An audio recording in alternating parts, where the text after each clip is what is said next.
What's up guys, welcome back to another video, and in this video I will show you how you can keep your progress on Pokemon TCG Pocket when you try to log in with your account into another device that's not your current device.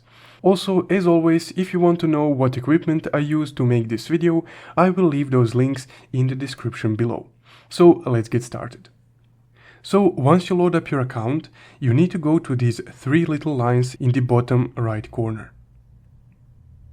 Once you click on those, this menu will load, and on this menu you need to go to your settings right here, the last option.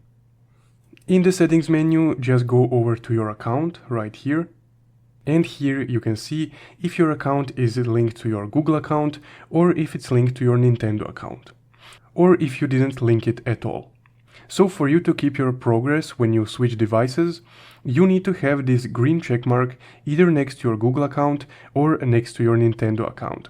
So in other words, you would need to connect your Pokemon TCG Pocket account either to your Google account or to your Nintendo account so they can back up your data on their cloud.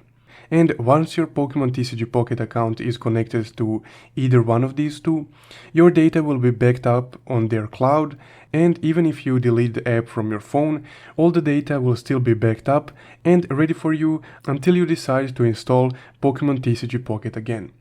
So again, to reiterate, you just need to see this green check mark either next to your Google account or next to your Nintendo account. Once you see that green check mark, you can try to log in into another device with your Pokemon TCG Pocket account, and all of your progress will be saved so you can just continue from where you left off. And that's how you can save all your data in your Pokemon TCG Pocket account when you try to switch devices.